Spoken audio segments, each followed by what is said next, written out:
لیکن ذرات کی صورت میں ہم ایک وقت میں صرف ایک ذرہ دیوار کی طرف پھینک رہے ہیں۔ اس صورت میں بہت سی پٹیاں بنانے کا مطلب یہ ہے کہ کسی طرح ہر ذرہ بیک وقت دو سوراخوں میں سے گزر رہا ہے، ورنہ بہت سی پٹیوں والا پیٹرن بننا ممکن نہیں۔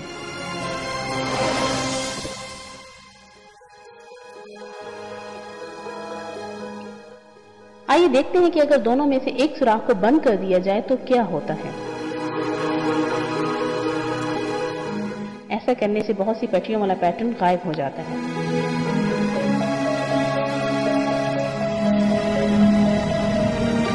اب زیادہ تر سرخ نشانات اس سوراخ کے سامنے ہیں جو کہ ابھی تک کھلا ہے۔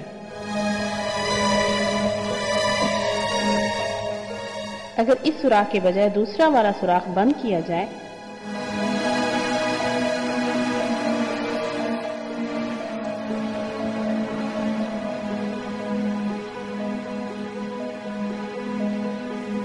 تو بھی یہی نتیجہ نکلتا ہے کہ زیادہ تر سرخ نشان اس سوراخ کے سامنے ہیں جو کہ کھلا ہے۔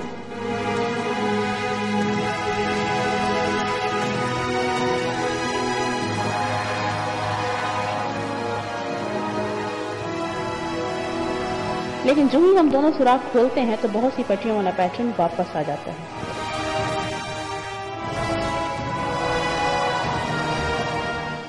پردے کے کچھ حصے جو کہ ایک سوراخ کے کھلا ہونے کی صورت میں سرخ تھے، دونوں سوراخوں کے کھلا ہونے کی صورت میں وہاں پر کوئی سرخ نشان نہیں ہے۔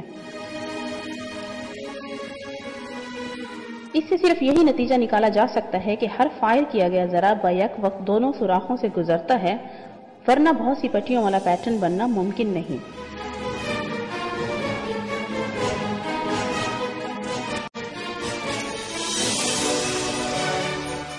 آئیے ان سوراخوں کے پاس ایک ڈیٹیکٹر لگا کر اس مفروضے کی پڑتال کریں۔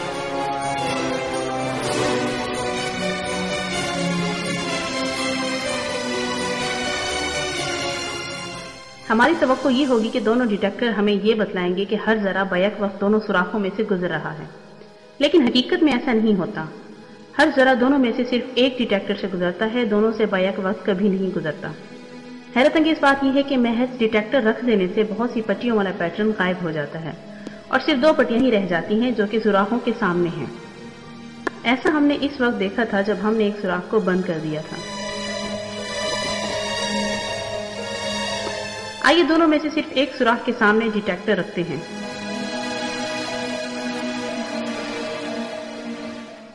محض ایک ڈیٹیکٹر رکھ دینے سے بہت سی پٹیوں والا پیٹرن غائب ہو جاتا ہے۔ یوں محسوس ہوتا ہے کہ جو ہی ہم یہ جاننے کی کوشش کرتے ہیں کہ ذرات کس سوراخ سے گزر رہے ہیں تو ذرات بیک وقت دونوں سوراخوں میں سے گزرنا بند کر دیتے ہیں۔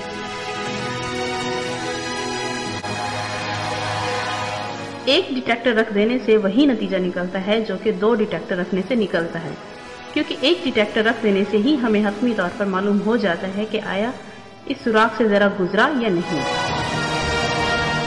ذرات دونوں سوراخوں میں سے بیک وقت صرف اس وقت گزرتے ہیں جب ہم یہ جاننے کی کوشش نہ کریں کہ ذرات کس سوراخ سے گزر رہے ہیں۔ لیکن جو ہی ہم یہ جاننے کی کوشش کرتے ہیں کہ ذرات کس سوراخ سے گزر رہے ہیں، ذرات صرف ایک سوراخ سے گزرنا شروع کر دیتے ہیں۔ اگر ہم دونوں سوراخوں کے سامنے ڈیٹیکٹر رکھ دیں لیکن اپنی آنکھیں بند کر لیں تو کیا ہوگا؟ جب تک ہم اپنی آنکھیں بند رکھیں گے ہمیں معلوم نہیں ہوگا کہ ذرات کس سوراخ سے گزر رہے ہیں۔ تاہم ہم یہ جانتے ہیں کہ ذرات کی ان لہروں کو ریاضی فارمولے سے کیسے بیان کیا جا سکتا ہے۔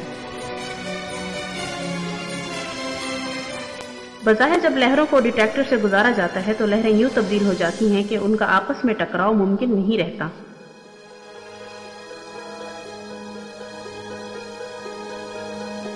اس کا مطلب یہ ہوا کہ ڈیٹیکٹر کی موجودگی کی وجہ سے بہت سی پٹیوں والا پیٹرن غائب ہوگا، اگرچہ ہم نے آنکھیں بند کر رکھی ہوں۔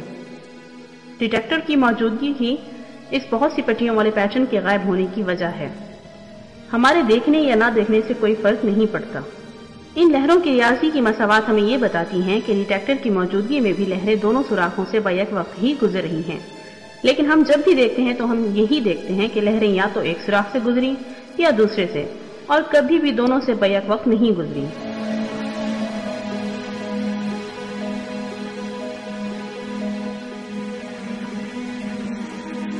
اس کا مطلب یہ ہوا کہ یہ ذرات محض لہروں کے علاوہ کچھ اور خاصیتیں بھی رکھتے ہیں۔